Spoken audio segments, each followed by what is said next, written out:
Ya makanya kan banyak orang yang menganggap saya orang aneh. Kenapa? Karena saya sudah keluar dari settingan. Dari sistem dunia. Settingan. Bang Dharma kan udah dikenal di banyak tempat nih, karena datang ke banyak podcast. Saya langsung mau tanya, menurut Bang Dharma, emang apa sih agendanya elit global? Cuma satu, total kontrol. Total control. Ya. Dunia super chaos. Memang dibikin chaos. Paham nggak? Ya. Boleh saya lanjut, Bang? Nggak paham nggak dulu? Justru saya mau Ya, itu. ya. Paham nggak?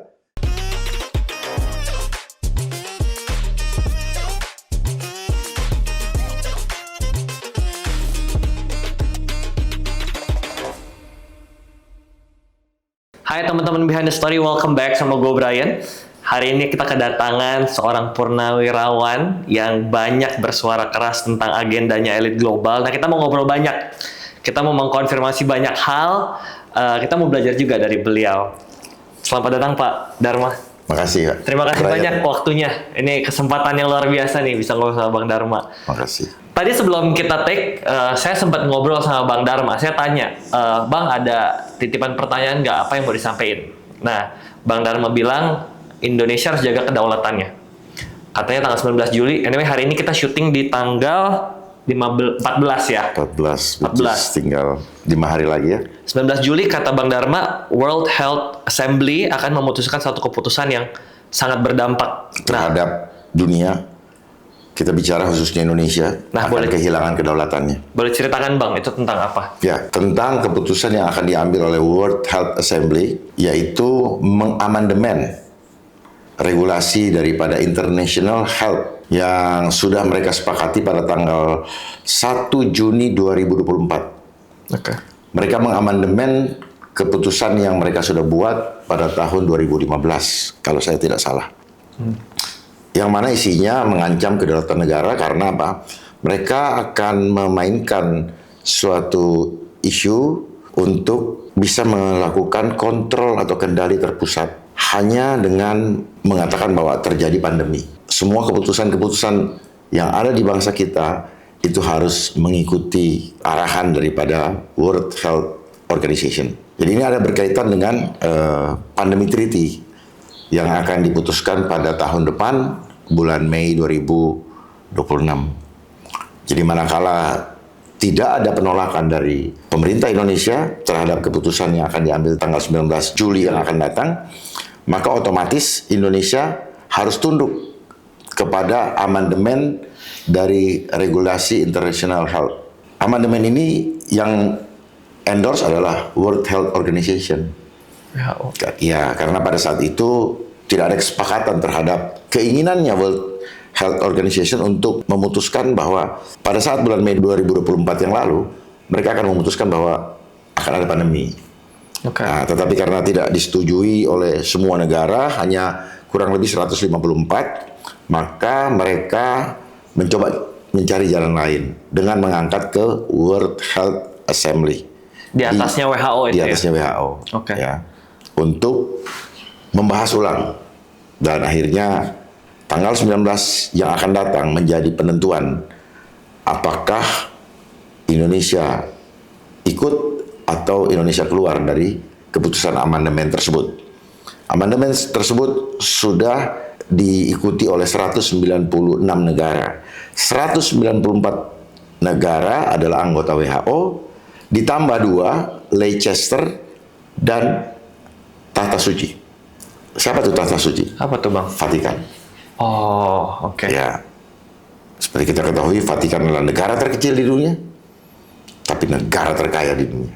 Apakah pemerintah negara kita nggak tahu agendanya ini? Tuh, mereka tahu, mereka masuk jadi panitianya kok. Jadi bukannya nggak tahu, nggak mau, Sudah terjebak. Beda ya.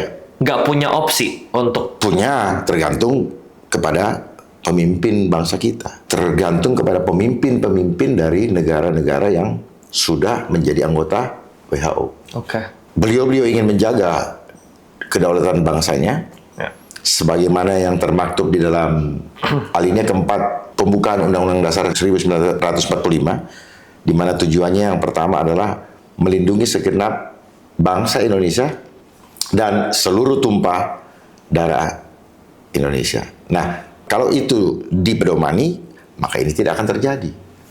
Jadi semua tergantung kepada political will daripada yang pemerintah yang sedang berkuasa saat ini. Apa yang bisa mempengaruhi political will-nya pemerintah Indonesia sampai merelakan kedaulatan negara kita? Tawaran apa yang mereka dapat? Sadarilah bahwa selama ini apa yang dikerjakan oleh pemerintah kita tidak terlepas dari pengaruh global.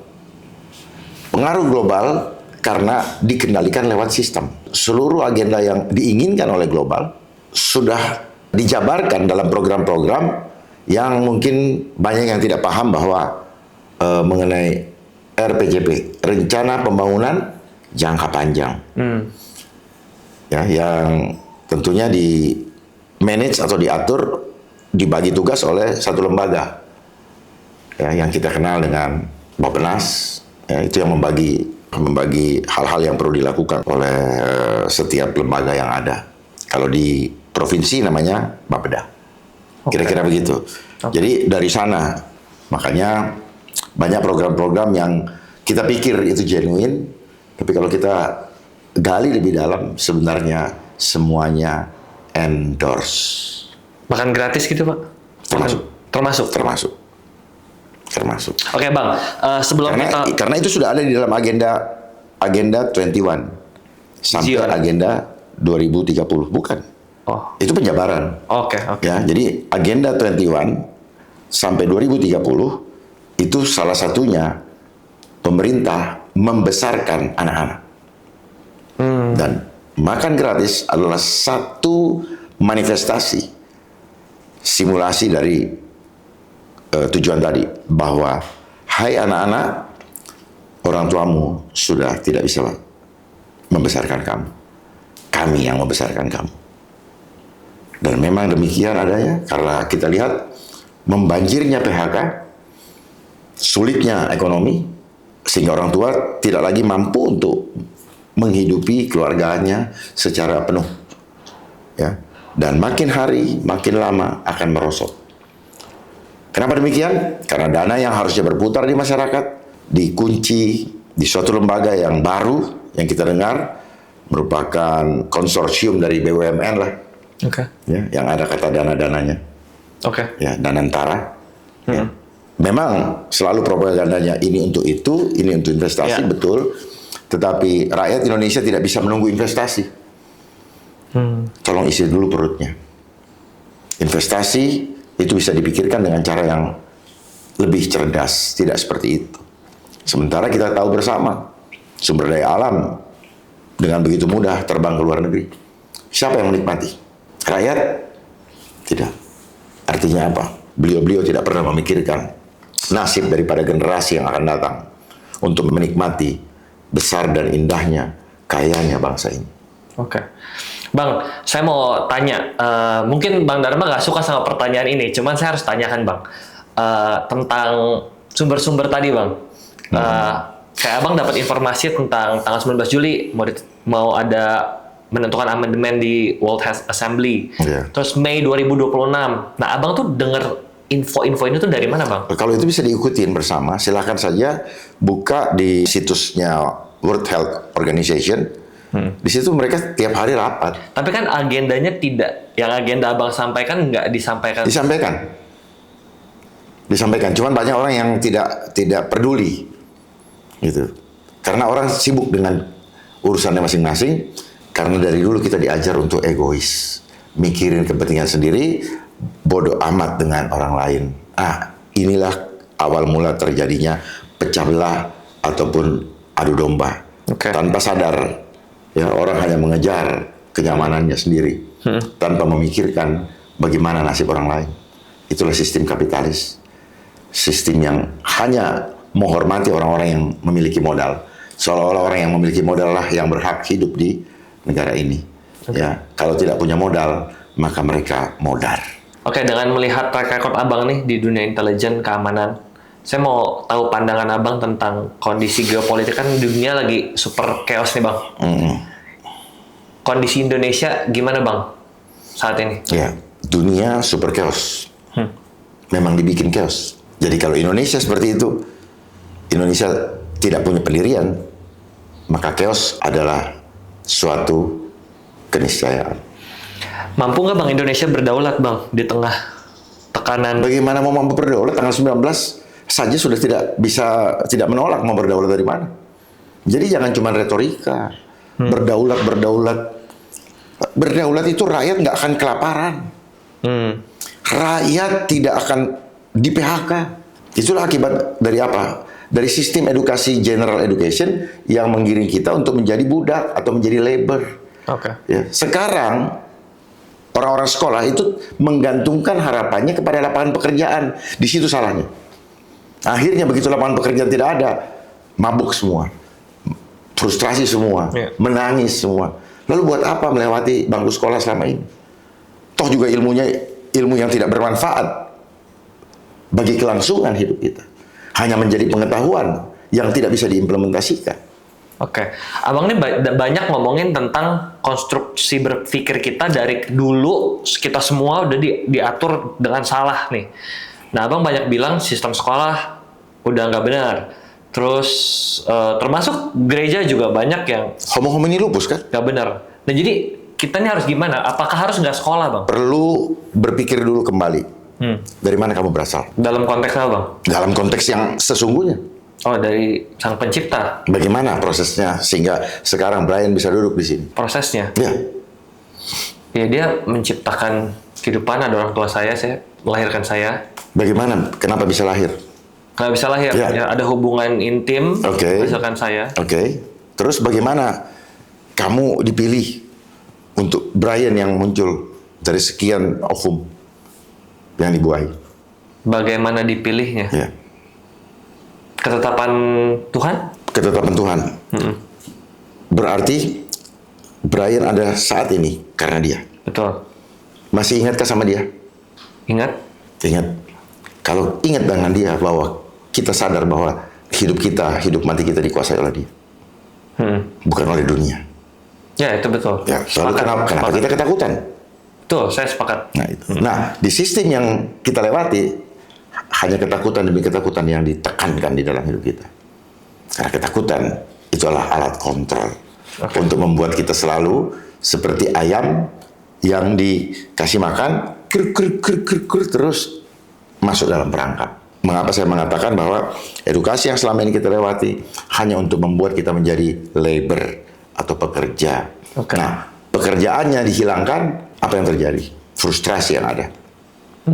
Ya, kita ditarik kepada frekuensi yang rendah, fear, guilty, dan akhirnya shame. Tapi apa artinya nggak usah sekolah, Bang?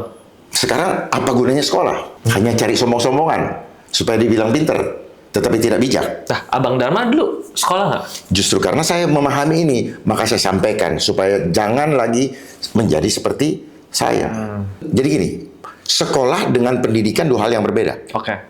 Sekolah pendidikan, orang menganggap itu pendidikan kan, sistem pendidikan. Tapi pertanyaannya pendidikan doktrinasi, bukan pendidikan kehidupan. Sementara kita ini orang hidup, jangan dibikin jadi orang mati.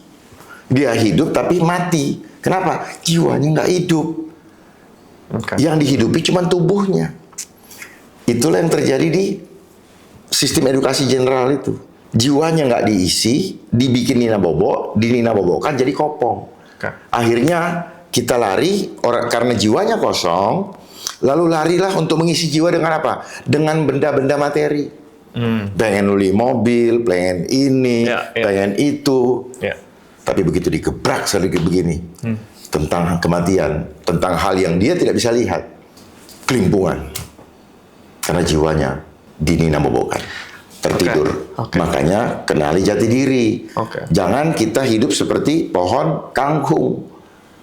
Kelihatan hijau, merambat kemana-mana, ya. Tetapi begitu digebrak, tidak mampu untuk bangkit lagi. Makanya dibilang jati diri. Kenali jati diri. Sekolah tidak membuat kita mengenali jati diri kita. Kenapa disebut jati diri? Ngulik dong. Supaya seperti pohon jati. Pohon jati itu apa? Batangnya solid. Kenapa? Karena dia kepenuhan Roh Kudus. Di sekolah, adakah Roh Kudus memenuhi kita? Enggak. Roh, angka. Ya, ngitung mulu. Ngitung terus. Akhirnya apa? Tuhan punya kuasa pun kita hitung. Karena enggak. Dan orang yang ada di bangku sekolah hanya mengenal A sampai Z. Tapi orang yang mengenal Tuhan, dia infinity. Dia tidak mengenal batas. Tapi orang sekolah selalu membatasi kuasa Tuhan di dalam diri dia. Itu nggak bisa didapat di kalau kita terdaftar di sekolah gitu. Nggak bisa, karena yang diisi cuma mind. Makanya dibilang mindset. Your mind already setting by them. Ya makanya kan banyak orang yang menganggap saya orang aneh. Kenapa? Karena saya sudah keluar dari settingan. Dari sistem dunia. Settingan. Oke. Saya keluar dari settingan. Saya tidak lagi textbook, tapi saya berpikir jauh lebih luas karena mendapatkan hikmat dari Tuhan. Tuhan sering berbicara di dalam hati kita. Tetapi kita abaikan. Kita ignorant. Denial dengan semua itu. Padahal Tuhan selalu berbicara. Kenapa? Karena ketidaksanggupan mind kita menggerakkan soul kita. Sehingga dia tidak connect. Tahu menolong baik, begitu diminta bantuan sama orang, ogah, jiwanya nolak. Karena apa? Karena yang diurus bukan jiwanya. Tubuh mau melangkah, siapa yang suruh? Mind atau soul? Kalau mind, dia berhitung. Tapi soul, dia lakukan seperti sedang melayani Tuhan. Beda ya? Beda ya? Oke. Saya tapi masih penasaran Bang. Nggak apa saya tanya ya. Saya penasaran sistem dunia kan sudah berjalan seperti ini. Ada pendidikan. Nah, Abang bilang kan kita nggak boleh attach sama dunia nih. Kita mesti keluar dari sistem. Nah, jadi nggak mungkin kalau misalnya kita masuk sekolah tapi diimbangi dengan yang tadi Abang tujuan masuk sekolah apa? Dapat pendidikan? Pendidikan macam apa? Pendidikan yang membuat orang stres? Nah, bagaimana cara dapat pendidikan yang pendidikan ideal? yang membuat orang stres? Apa isi pendidikannya? Boleh dicek sekarang. Apa isi pendidikannya? Apakah pendidikan yang bermanfaat untuk membuat dia mengenal Tuhan? Yang membuat jiwanya solid? Atau pendidikan yang membuat dia semakin tidak mengenal jiwanya, sehingga dia tidak mengenal dari mana dia berasal? Banyak anak-anak yang tidak mengenal dari mana dia berasal. Adik masih bisa menjawab dengan baik. Tapi pertanyaannya, masihkah dia berdaulat di dalam kehidupan kita? Oh iya, berdaulat. Kalau berdaulat, kita ikut sistem sorgawi, bukan sistem dunia. Selama ini kita tidak menganggap dia berdaulat lagi, karena kita tidak paham. Gitu. Karena kita sudah dikuasai oleh sistem dunia. Tidak tahukah kamu berasal dari Tuhan, tetapi dunia ini dikuasai oleh si jahat. Si jahat bermanifestasi dalam sistem. Sehingga banyak di antara kita selama ini, termasuk saya, kita kena tipu daya. Dia bermain tipu daya lewat sistem. Makanya banyak yang selalu menyesal di belakang. Karena selalu bertanya mana datanya. Kalau kita balikan zamannya Nuh, maka banyak yang akan menjadi korban daripada sistem. Karena Nuh menjalankan sesuatu yang tidak seperti dunia pikirkan. Ya, dia membangun bahtera di atas bukit dan tidak make sense. Gak masuk logika gue. Apa yang terjadi setelah itu? Penyesalan di belakang. Sesal kemudian tidak berguna. Nah, ini yang saya bagikan supaya hidup adalah pilihan. Dan pilihan adalah rangkaian keputusan. Rangkaian keputusan yang akan menggambarkan iman kita masing-masing. Iya. Tadi Bang Dharma sempat mention juga rasa takut ya Bang, yang berusaha di-create karena itu alat kontrol. Bang Dharma tadi waktu kita ngobrol di belakang juga bilang kalau Yesus sempat bilang dia nggak kasih kita roh ketakutan, ya kan? Apa artinya seharusnya kita nggak boleh takut at all ya Bang? Harusnya gitu. Iya dong. Tuhan juga tidak suruh kita takutlah kan Tuhan sebenarnya. Deep respect. Ya. Jadi apa yang selama ini kita baca juga perlu ditelisik lebih dalam. Apakah Tuhan harus kita takuti? Tidak. Tapi yang dimaksud kalau kita belajar kepada akar Ibrani, di situ disebutkan deep respect. Ya. Jadi bukan karena takut, tetapi deep respect. Oke. Paham ya? Ya. Nah, deep respect hanya bisa bukan karena kita pakai sebagai informasi. Tetapi jiwa kita sungguh-sungguh meresponnya. Jadi deep respect adalah respon jiwa kita. Ya, sebagai bentuk daripada respect karena kita ada, karena kuasa Dia. Oke. Dan kita ada untuk menjadi medianya Dia. Bukan menjadi media sistem dunia yang kita lewatin di general education. Supaya paham nih. Ya. Ya. Karena di sana kita diadu. Di sistem dunia kita diadu. Ya. Siapa yang lebih unggul? Makanya ada sekolah unggulan-unggulan. Itu sudah nggak benar sebenarnya. Oke. Apa yang terjadi? Orang jadi sombong. Menganggap rendah orang lain. Menganggap orang lain. Terus, oh yang ganteng, yang putih kayak begini. Terus yang kayak gini hitam. Itu yang dibilang deep respect. Ya, ciptaan Tuhan tidak ada yang bisa kita bilang kamu jelek. Tapi sistem dunia mengklaster. Oh jelek, ganteng, cakep, segala macam, betul ya? Kaya, miskin. Di mata Tuhan nggak ada yang miskin. Ya. Di mata Tuhan nggak ada orang bodoh. Yang membodoh-bodohi adalah sistem di dunia. Dikasih label ya, dikasih label. Labeling namanya. Oke. Ya itulah dunia. Ya. Tuhan tidak begitu. Bang, saya mau tanya, bukankah wajar ya Bang kalau reaksi takut itu bukankah wajar ya? Tapi responnya jangan takut. Karena Yesus sendiri sempat sangat takut waktu dia di Taman Getsemani kan. Dia bilang ke murid-muridnya, saya sangat takut nih, saya sangat sedih. Bukankah itu respon yang normal ya Bang? Manusia. Keadaan yang normal, kemudian responnya yang penting. Responnya kan? Responnya. Oke. Nggak boleh ini. Nah, responnya tadi seperti yang saya bilang tadi. Dari mana datangnya takut? Kembalikan rasa takut itu kepada yang ngirim. Ya, iya. Ya. Ya. Makanya kenapa dia kepadamu aku serahkan. Oke. Gitu. Supaya apa? Apapun yang terjadi, jangan kamu mengambil keputusan hidup karena takut, tapi karena iman. Oke. Sadar nggak selama ini banyak yang mengambil keputusan hidup karena takut. Ya. Takut nggak dapat jabatan, takut nggak bisa dagangannya nggak laku. Itu yang salah ya Bang? Itulah yang dibentuk Ya. oleh sistem dunia selama ini. Itu yang dibentuk di sekolah kok. Oke. Makanya kan dari sekolah kan sudah disuruh bersaing. Ukurannya apa? Angka. Dan angka itu yang dikejar. Oke. Termasuk orang bicara kayak begini. Bicara rating, bicara apa? Angka kan. Orang kejar uang, kalau nggak ada angkanya, dikejar nggak uangnya? Ya enggak. Enggak kan? Ya sudah. Sakit, gula darah sekian, angka. Apa yang nggak angka? Statistik, angka. Bohong semua padahal. Hanya untuk apa? Untuk membangun persepsi. Oke.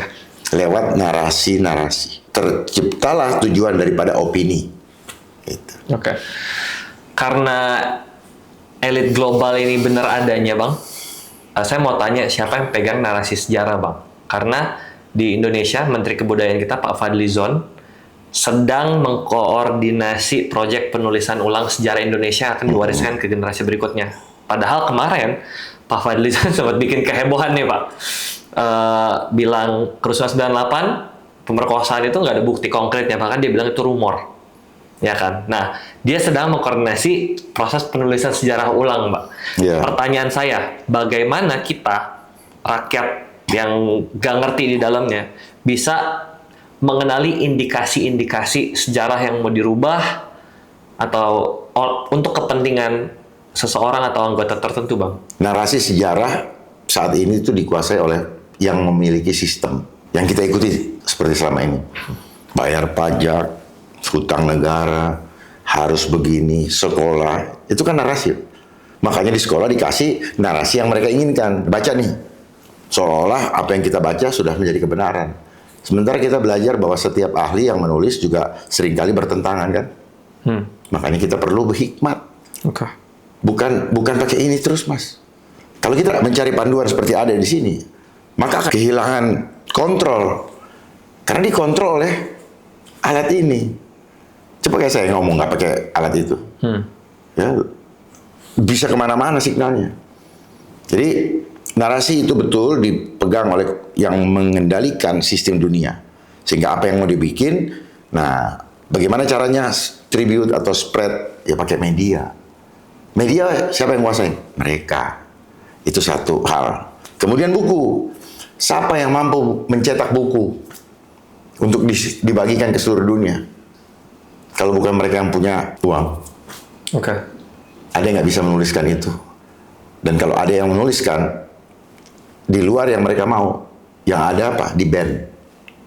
Sama seperti YouTube, banyak yang di ban, ini segala macam. Karena mereka tidak mau kebenaran sejati itu membuka wawasan sehingga jiwa-jiwa banyak yang tercerahkan. Kembali kepada apa yang disampaikan tadi mengenai Menteri Kebudayaan ya, yang akan melakukan penulisan ulang atau bahasa kerennya ini revisionisme sejarah. Kenapa Zionisme? Revisionisme. Revisionnya ada Zionnya. Revisionisme. Oke. Dari mana dia belajar? Bahwa ini bisa ditulis ulang. Ya pasti dari guru-gurunya. Ya pasti dia mencontoh. Dia bukan orang yang pertama. Ide itu muncul karena ada kepentingan. Tinggal kepentingannya apa? Kepentingan merubah arah sejarah atau kepentingan untuk membenahi sejarah. Tapi tentunya akan muncul hal-hal subjektif. Karena ini kan sangat dipengaruhi oleh politik, ideologi, ya dan kepentingan-kepentingan tertentu. Jadi semua bisa dikerjakan karena ada apa? Uang. Ada anggaran. Coba cek aja, ada anggarannya nggak? Pasti ada. Ada kan? Pasti ada. Melibatkan puluhan sejarawan. Ya. Universitas. Semoga sejarawan itu bukan sejarawan yang dibayar. Kalau selama dibayar, ada komando bikin begini, bisakah kita percaya? Maka itu jangan pernah percaya dengan siapapun juga. Percayalah kepada Tuhan dan percayalah kepada hatimu. Cari benang merah sendiri. Bagaimana saya bisa memahami ini semua? Belajar dari sejarah, belajar dari pengalaman hidup, lihat kepada buku-buku pedoman yang pernah ada, tetapi kita perlu uji juga apakah ini kebenaran ataukah merupakan skenario juga yang dituliskan. Lalu minta hikmat. Tuhan akan bukakan semua. Kalau hati kita tulus untuk menyatakan kebenaran, maka dalam waktu yang singkat Tuhan akan singkapkan.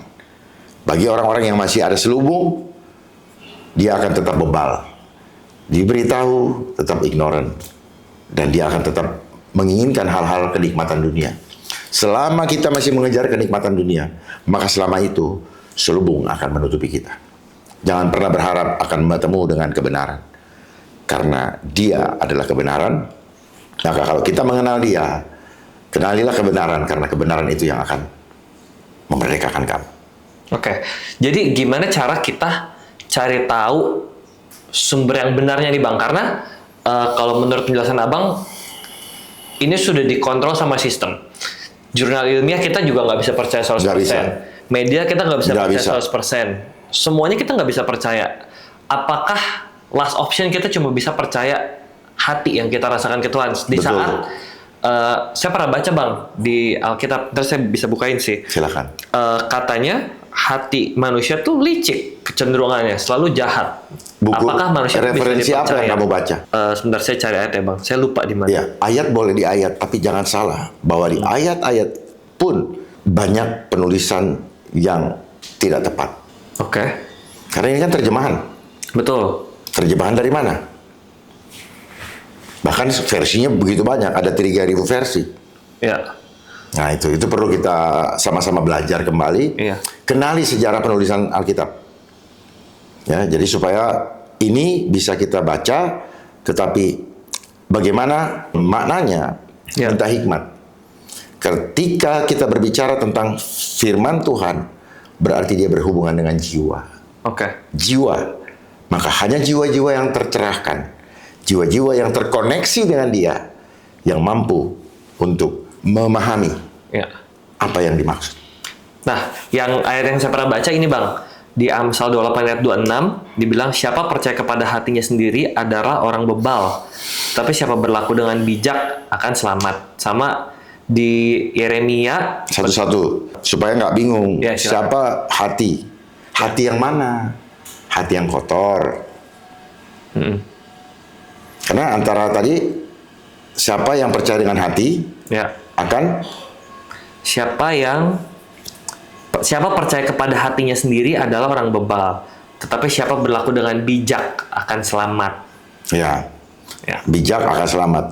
Bijak dengan hati ada hubungannya nggak? Bijak dengan hati. Nah itu kan Harusnya ada ya. justru itu berarti hati yang dituntun oleh Roh Kudus itu yang didengar, bukan hati yang tidak bijak. Jadi bijak kan, bijak dengan hati ini ada kaitannya. Bijak itu kan apa yang muncul. Ya. Muncul dari mana? Jagalah hatimu dengan penuh kewaspadaan, karena dari situ terpancar kehidupan. Ya. Kondisi bijak akan bisa dirasakan oleh lingkungan menjadi ekspresi jiwa, betul? Ya. Betul nggak?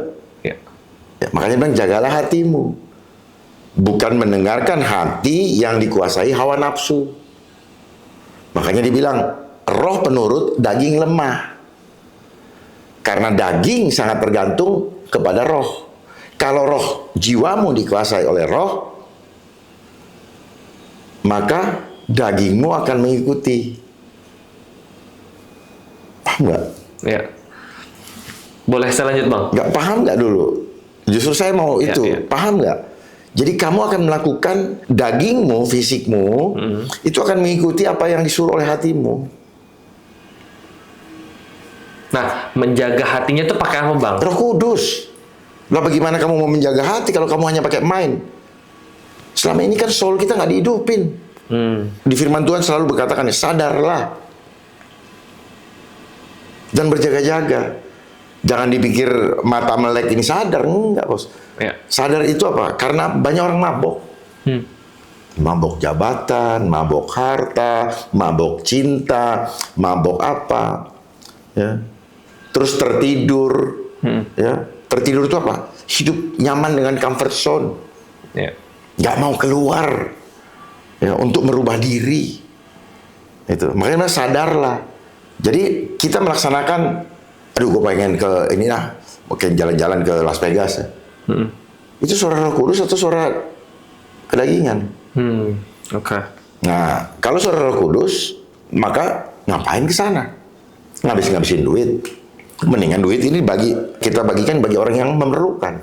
Kan gitu? Ya. Nah, dari situ aja udah nggak bijak. Ya. Jadi pintar itu, ya, di sekolah itu kita tidak dapat apa? Bijak dan terampil. Oke. Bicaranya main terus diisi sampai mabok. Akhirnya apa? Tong kosong bunyinya nyaringnya itu. Ya. Paham ya? Ya. No action talk only. Itu sebenarnya kan tong kosong bunyi nyaring. Kalau Bapak Presiden bilang omon-omon. Ya. Kita adalah generasi yang selama ini omon-omon doang. Nothing to do. Too much ini talk. Ya, too much talk. Tetapi tidak pernah merealisasikan apa yang diomongin. Padahal kita harus punya walk the talk. Oke. Lembaga sekolah, saya bilang itu, saya nggak mau pendidikan, hanya ngajarin kita banyak ngomong. Makanya lebih banyak orang berpidato untuk pencitraan, latihan gaya public speaking, untuk mempersona, padahal itu adalah bagian daripada pencitraan. Ya. Makanya orang bilang, ngomong aja, janji sama gua begini. Makanya banyak orang bilang, sakit loh gua digituin. Dia bilang, kutipu kau. Makanya orang bilang, sakitnya tuh di sini. Itu. Makanya kan orang dilatih untuk belajar speak. Oke. Itu. Dan mulut ini kenapa bisa memperdaya orang? Oke. Kenapa bisa memperdaya orang? Mulut ini Iya, ada kuasanya ya, Bang? ada kuasanya. Kenapa perkataan punya kuasa? Apa nafasnya Allah? Yes, nafasnya Allah. Kalau nggak ada nafas, nggak ada kuasanya. Artinya apa? Tuhan bersemayam di dalam diri kita. Paham ya? Oke. Makanya hormati nafas itu. Karena dia ada di situ. Makanya perkatakan hal-hal yang memberkati. Bersyukur. Deklarasikan keberanian-keberanian ilahi. Divine warrior. Supaya apa? Supaya memberkati banyak orang. Jangan nakut-nakutin orang. Sistem dunia nakut-nakutin orang. Menteri ini ngomong, nanti akan begini-begini. Terus ngapain lu ada di sini? Kalau kayak gitu, mas suruh aja Brian. Bisa lah Brian. Karena mereka udah pegang skripnya. Skripnya untuk nakut-nakutin. Memang agendanya agenda nakut-nakutin. Gitu. Tapi dia manifestasikan supaya betul-betul jadi takut. Kesulitan ekonomi. Apa yang terjadi? Dengan kesulitan ekonomi, banyak orang akan menjual harga dirinya. Dan meninggalkan imannya. Semua demi apa? Demi food. Makanya the first temptation is food. Paham nggak? Ya. Jadi percaya sama hati. Ketika jiwanya dipenuhi oleh Roh Kudus, kalau bahasa Indonesia jati diri, jiwanya itu kayak jati gitu, compact, solid. Makanya dia bilang bersatu dengan tubuh Kristus. Itu namanya jiwanya, spiritnya, blended, ngeblend. Maka nggak usah tanya, oh suara hatiku perlu didengerin nggak? Nggak perlu, karena udah solid gitu loh. Kenapa tadi disebutkan di situ? Karena mau mengingatkan hati-hati dengan suara hati, gitu. Karena banyak orang bilang kayak gini, kamu udah punya istri? Belum. Nah, udah punya pacar? Belum. Oh, kalau belum punya pacar, misalnya contoh, begitu orang mau berselingkuh kan, suara hatinya udah ngasih tahu kan, jangan. Tapi suara hati mana yang diikutin? Makanya di dalam diri kita itu, kapan kita menjadi ikut karakter Tuhan, kapan kita bergeser dari karakter, kita jadi karakternya iblis. Makanya kenapa mereka sadar nggak selama ini, saya baru sadar, kenapa dipilih kata Tuhan. Kenapa bang? Kenapa bahasa Indonesia memberikan penyebutan kepada Sang Pencipta menggunakan huruf T-U-H-A-N? Kenapa tuh? Gitu. Karena bergeser sedikit, kita jadi hantu. Tuhan tuh gitu ya? Iya. Terus sebutin 2 kali, makanya nggak boleh lebih dari 1 Tuhan. Harus Tuhan yang Esa. Karena kalau kita lebih sekali aja, jadi apa? Apa yang lebih dominan? Hantu ya? Hantunya. Oh, sekalian mau nanya bang.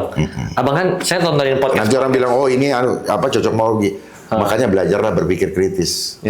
Ya, supaya kita tahu akarnya kenapa. Karena setiap nama, setiap istilah itu dibangun. Ada simbolismenya ya bang? Ada simbolismenya. Saya juga mau tanya nih bang. Abang kan suka kasih tahu banyak singkatan-singkatan tuh bang. Yang chip, busy, virus, viral. Nah, itu abang tuh saya kasih konteks sedikit ya bang. Boleh. Jadi ada Bang Dharma sempat bilang, katanya chip itu cellular hybrid internet protocol. Terus protokol itu proses total control. Viral itu virus for all. Virus itu vibration of us. Jadi kita yang kasih lewat vibration. Ketakutan atau enggak. Perkataan. Ya. Nah, saya mau tanya, abang nih ini abang yang kira-kira hikmatnya abang atau abang sempat dengar dari orang lain? Enggak. Abang coba prediksi sendiri. Makanya kan orang suka bilang vibe. Bad vibe, good vibe. Sebenarnya kan dari situ kan kita bisa tarik. Apa sih yang disebut dengan bad vibe, good vibe? Ya itu vibration. Vibe itu kan vibration. Jadi maksud abang kayak kita kasih rasa takut gini ya, itu vibration ya, yang bisa nular. Ya bahkan kamu diam aja, kamu bisa nularin saya. Virus. Vibration of us. Us itu apa? Masing-masing kita bisa menularkan kok. Ini pengetahuan spiritual sebenarnya.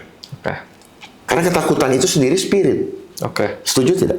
Ya, saya setuju. Ketakutan itu roh. Memang spirit. Yesus bilang. Ya sudah. Lalu kenapa kita ditakut-takutin? Ditakutin cuma dengan gambar, data, omon-omon. Terus karena dia memegang suatu lembaga yang membidangi itu, kita dipaksa percaya. Kalau nggak percaya dimarahin. marahin lagi. Nah, karena orang takut dimarahin, ya udah oke, aku percaya. Jadi memaksa sesuatu yang kita tidak percaya, batin kita bilang enggak, ini something wrong. Oke. Nah, terus kemudian tanya sini, kamu percaya nggak? Iya percaya, pada gue dimarahin. Oke. Gitu. Makanya orang pada pakai masker kan. Oke. Takut dicerca oleh lingkungan kan, takut didenda kan. Saya juga sempat nonton podcast Abang, kata Abang juga berhentinya juga karena Abang nggak mau pakai masker ya Bang? Saya nggak mau pakai masker dan saya polisian. sampaikan, mereka sebenarnya itu karena gara-gara viral ketika saya diundang di satu gereja di daerah Depok atau Bogor, saya lupa itu, Kabupaten Bogor. Saya diundang terus saya menyampaikan itu, boleh pakai masker, bukan karena takut. Oke. Terus kemudian dipotong-potong. Gitu. Oh, jadi kayak kampanye nggak usah pakai masker. Ya, gitu, saya bilang gini, silakan ikutin anjuran. Oke. Anjuran kan, Ya. bukan paksaan. Ya, ya. Artinya, boleh iya, boleh tidak. Oke. Gitu. Oke. Tetapi, jangan pakai karena rasa takut. Ya. Karena rasa ketakutan itu biar kamu masuk ke lemari besi, takutnya kan di sini, bos. Ya. Takutnya bukan di kanan kiri, di sini. Ya. Gitu. Jadi kalahkan dulu ketakutan. Oke. Maka setelah itu kamu akan sadar tentang kebenaran bahwa hidupku ditentukan oleh kuasanya. Hidup matiku tergantung kepada sistem surgawi, bukan sistem dunia. Poin Abangnya bukan maskernya, tapi rasa takutnya ya. Oh iya dong, itu karena spirit. Oke. Karena kita berbicara firman, bicara spirit dong. Oke. Bicara jiwa. Kayak gitu. Tetapi karena itu bahaya untuk membangkitkan kesadaran orang dan merugikan bisnis masker dan hal-hal yang lain lah. Nah, akhirnya ya alasannya dianggap tidak mengikuti kebijakan. Ya, ya. Saya mengikuti kebijakan surgawi, bukan kebijakan dunia. Kenapa? Karena nafas saya diberikan bukan oleh sistem dunia. Ya. Jadi dunia jangan takut-takutin saya ya. Oke. Ya, siapapun dia. Ya. Karena hidup mati saya, nafas saya dia yang kasih. Di dalam Alkitab disebutkan. Makanya saya bilang hati-hati baca Alkitab. Di dalam Roma 13 ayat 1 disebutkan setiap orang harus tunduk kepada pemerintah. Itu namanya deception. Padahal Itu deception. jadi itu salah. Salah. Oh, jadi oke, ini menarik Bang. Jadi menurut Abang, Alkitab yang kita punya hari ini, Saya mau tanya, siapa yang tulis? yang tulis. Fadlison bisa nulis kok. Siapa yang nulis? Saya mau ngajak supaya cerdas nih. Supaya menemukan sendiri, supaya jangan dari saya. Awalnya kan Torah ditulis sama Kata siapa? baca sejarah. Siapa yang nulis sejarah? Jadi kita Siapa yang menulis sejarah? Jadi, maksud saya mau encourage Ya. supaya you will open your mind. oke. Untuk tahu siapa yang nulis kan kita butuh baca referensi-referensinya Bang. Kita nggak bisa pakai Satu. feeling doang. Nggak bisa. Nah, nggak bisa. jadi cara cari yang benar- enggak. Tapi gini, Tuhan ngasih tuntunan. Ada yang nggak benar nih. Masa kita suruh tunduk sama ini bukan sama yang di atas? Tuh, ngerti nggak? Jadi menurut Abang, Ya, bentar dulu. Oke. Itu kan saya ciptaan Tuhan. Hidup mati saya ditentukan oleh Dia. Terus masa dunia yang mengatur itu, dan ini kuncinya jelas sekali. Nafas ini punya Dia. Setuju? Setuju. Ini sumber kehidupan kita di nafas loh. Makanya kunci inimu pakai sapu tangan 3 menit aja udah kelojotan. Ya. Ya. Tapi mereka membangun narasi sesat. Pakai masker. Sementara kita tahu mulut kita mengeluarkan apa? Ya. Mengeluarkan apa? CO2, keluarnya CO2. Nah, Karbon dioksida. terus mulek dong, muter dong. Logika aja udah nggak masuk. Mereka bangun teori, mereka bantah teori itu. Apa yang terjadi? Kemunafikan. Kenapa kalau makan Anda buka mulut? Buka masker? Kenapa Bang? Ya kenapa? Pakai masker nggak bisa masuk. Lah ya sudah, berarti teori itu batal dong. Oke. Bang, jadi menurut Enggak, dulu. Teori itu batal nggak? cara yang mana Bang? Yang Disuruh pakai masker, kalau makan suruh buka mulut. oh jadi ngapain ditutup bakal dibuka juga? Lah, udah kalau mau tutup terus sampai Tuhan panggil. Oh. Ngerti gak sih? Jangan jadi munafik. Begitu masuk ruangan gak lihat orang buka. Itu maksud saya. Oke. Jadi semakin tidak bagus kan karakter kita. Betul tidak? Oke. Karakter munafik betul? Ya. Betul tidak? Ini kan spirit bos yang mereka sedang membentuk spirit. Oke. Mau telepon buka, mau makan buka, masuk restoran buka. Di luar pura-pura waktu diperiksa. Jadi hidup begitu kayak robot, formalitas banget. Oke. Sekarang pun kalau mau dia bikin ada kok. Ini kan cuma permainan sistem. Oke. Karena ada duit. Oke. Makanya mereka kaya-kaya. Protes mereka. Nah sekarang nggak ada hamba-hamba Tuhan untuk yang berbicara tentang itu. Kenapa? Takut. Oke. Oke apa? Saya mau tanya bang, Oke apa dulu? kenapa mereka nggak berani nyampein Ahok? Iya, nyampein kebenaran. Mungkin karena yang pandangan mereka sama abang berbeda bang. Pandangan yang dibentuk oleh apa? Pandangan itu kan persepsi tuh. Nah, masalahnya kan yang mereka percayai, Alkitab yang mereka pegang tuh 100% benar. Sedangkan abang nggak memandang Alkitab yang kita Bukan. punya sekarang 100% benar. Kita mesti questioning kan bang, kayak siapa yang tulis. Saya berharap itu, questioning. Siapa yang nulis? Kenapa dia jadi bahasa Indonesia? Asalnya dari bahasa apa? Itu dong. Lah kalau begini, kamu baca ini, generasi berikutnya, saya belok-belokin. Yang lama sudah nggak ada, kita bikin baru. Oke. Ini yang harus pedomani oleh kita. Apa yang terjadi? Apa yang terjadi? Semakin tidak mengenal. Ingat ya, saya bisik kamu sampaikan ke ibu itu. Dari saya ke sana sudah lain artinya. Sudah lain pemahamannya. Kenapa? Nggak maksimal. Oke. Gitu. Oke. Belajari itu. Sejak kapan terjadi pembelokan? Apakah semuanya belok? Enggak. Dia selip-selipkan. Sesuai dengan kebutuhannya. Yang tadi abang mention, jadi menurut abang harusnya nggak gitu, patuh sama. Ya, saya mau kasih tahu ya. Alkitab yang dipakai sekarang, ya biar didengarkan semua, adalah versi dari King James. Ya. Yang ditulis tahun 1611. Dan dijadikan referensi, diterjemahkan dalam kurang lebih 3.000 versi. Ya, sekarang aja ada terjemahan lama, terjemahan baru TB, ya kan? TL, TB. Sekarang ada namanya Bahasa Indonesia Masa Kini, BIMK. Gitu. Dari sini aja udah banyak yang beda-beda. Yang lain juga, Mormon juga punya Alkitab. Oke. Ya. Apakah ini semua lengkap yang ditulis? Kenapa 66? Adakah yang dikeluarkan? Adakah yang diblok untuk tidak masuk? Oke. Jadi jangan cuma berpikir situ. Kenapa 66? Ya kita perlu bertanya balik kan. Oke. Baca begini, terima begini, jangan bulat-bulat. Makanya di sini perlu hikmat. Karena itu bisa ditulis oleh penguasa dunia. Siapa penguasa dunia? Siapa yang bisa mencetak kemana-mana? Di mana diseragamkannya? Di suatu badan yang disebut dengan United Bible Society. Oke. Bang, Ya. kita move on ya. Saya masih ada pertanyaan. Ketegangan Israel-Palestina nih, abang kan background-nya keamanan, intelijen. Ketegangan dua negara ini, sekarang banyak negara-negara besar lainnya, Amerika, China, Iran, Rusia, pada ikut campur nih. Menurut abang, perang dunia ketiga bakal terjadi nggak bang? Perang fisik atau Dari perang... cyber war maupun fisik. Cyber war sudah terjadi ya dari sekarang juga. Ya itu ada udah jawab sendiri. Kalau fisik bang, bakal Ya. terjadi nggak? Fisik? Iya. Ya bakal terjadi. Ya, itu kan Ukraina dengan Soviet aja kan. Tapi pertanyaannya, apakah itu terjadi dengan sendirinya? Siapa yang paling diuntungin bang? Apakah itu terjadi dengan sendirinya? Enggak Han. Tidak. Ya. Berarti ada yang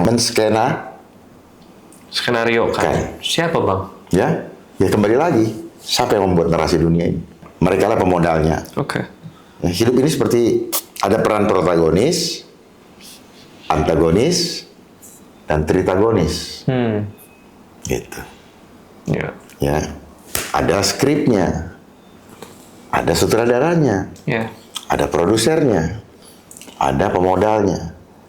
Mereka pakai layering. Makanya kejahatan pun selalu pakai layering. Ada lapis kemampuan, lapis kekuatan. Semuanya pakai layer. Supaya tidak terbongkar atau tidak ketahuan siapa sih yang mengendalikan. Oke. Gitu, Pak. Termasuk perbankan semua. Oh kemarin juga ada ini bang, aplikasi WorldCoin bang, sempet ngikutin nggak bang? Kita tahu. Iya. Jadi kemarin teman-teman ada aplikasi WorldCoin yang Iya. baru bulan Mei ya, bulan Mei. April kalau nggak salah. Ya itu buka kios gitu aplikasinya, terus scan Iming-iming. retina mata dikasih duit. Iming-iming. Ya banyak yang datang cuma scan dan pulang. Itu juga part of their agenda kali ya. Soalnya Kementerian Kominfo kita, Mbak Mutia Hafid, ditutup, diundang orangnya juga nggak dijelasin bisnis modelnya apa. Itu juga part of it kali ya, Bang ya? Memang. Itu Ya. kan bagian daripada pengumpulan data. Ya. Ya, cuman itu bicara biometrik mata kan. Ya. Ya. Dan kalau dijual itu mahal. Jadi kalau dia kasih uang 500.000, dia jualnya mahal. Ini adalah untuk dikumpulkan dalam sistem digital. Gitu. Sama dengan aplikasi Peduli Lindungi. Ya. Sama dengan aplikasi Satu Sehat. Kan aplikasi Peduli Lindungi kan berubah jadi Satu Sehat. Itu. Ini semua yang saya tadi bilang, benang merahnya adalah menuju kepada total control Oke. yang dikendalikan oleh sistem digital. Oke. Gitu. Clear nggak saya ngomong? Clear. Saya ngerti yang abang jelasin. Jadi di dunia ini gak ada yang bisa kita percaya. Gak ada. Selain Diri kita, Tuhan. Don't trust anybody. Itu prinsip orang intelijen. Oke. Karena kamu bisa datang dengan wajah kayak domba, tapi hati kamu serigala. Oke, abang tadi makanya tuker air ya, Bang.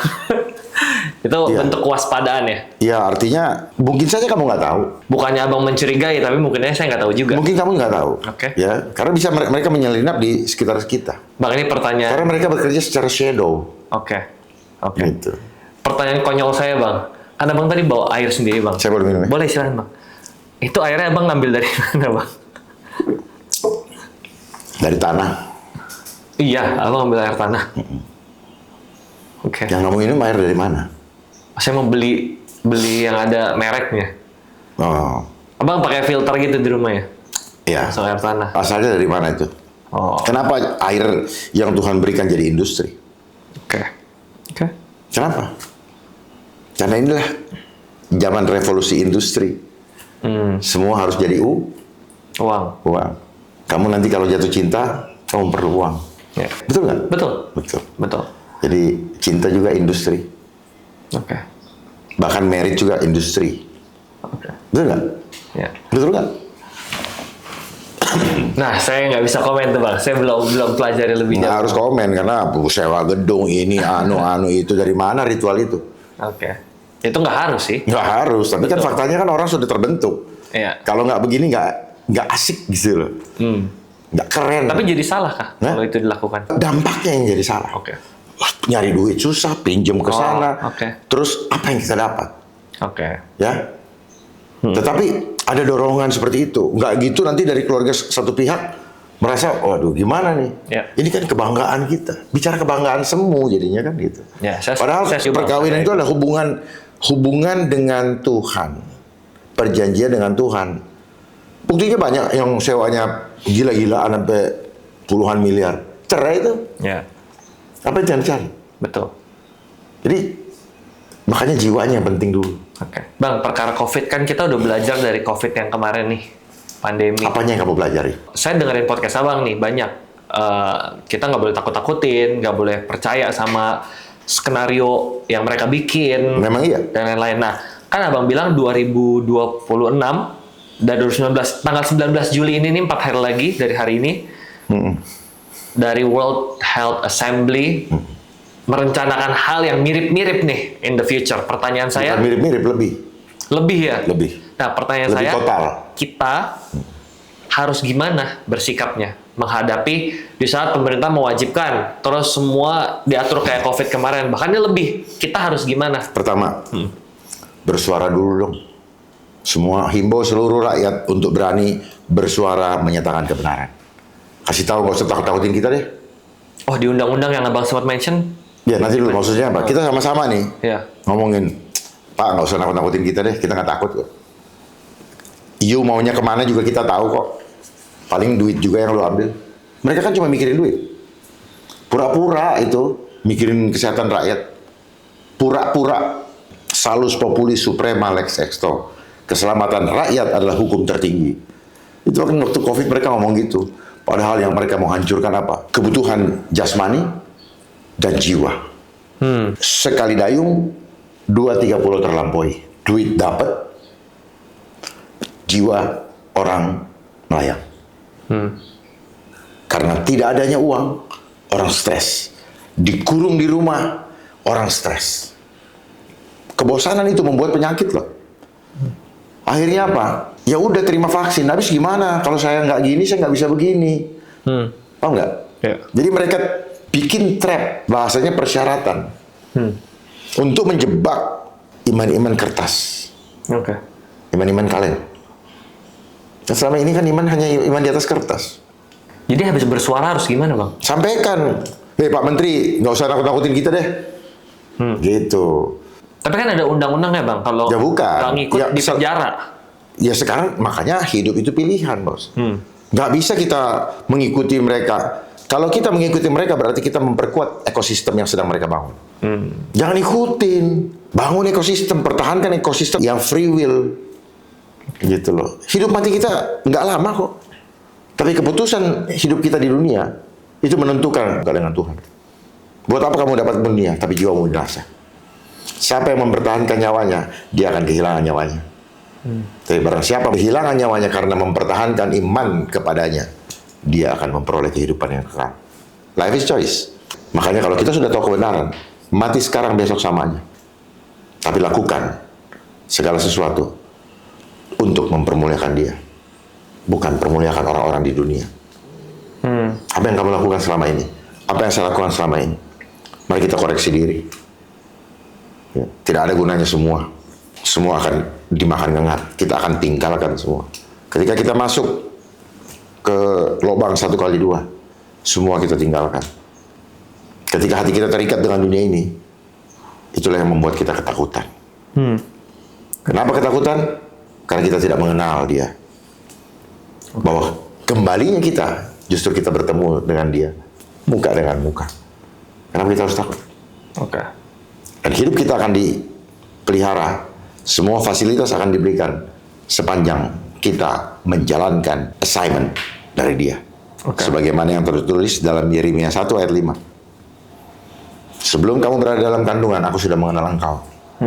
Dan ketika kau berada dalam kandungan ibumu, aku menetapkanmu dan menguduskanmu. Aku menguduskanmu dan menetapkanmu menjadi nabi bagi bangsa-bangsa. Menyuarakan kebenaran, menyuarakan suara hatinya Tuhan. Itulah disebut loudspeaker. Makanya loudspeaker belajar dari teknologi yang ada di dalam mulut kita. Gitu. Loudspeaker, gunakan mulutmu untuk menjadi speaker bagi hati Tuhan. Jadi kalau orang bilang jangan dengarkan hati, hati-hati, hati yang mana dulu? Jadi itu akan termanifestasi ketika keluar dari mulutmu.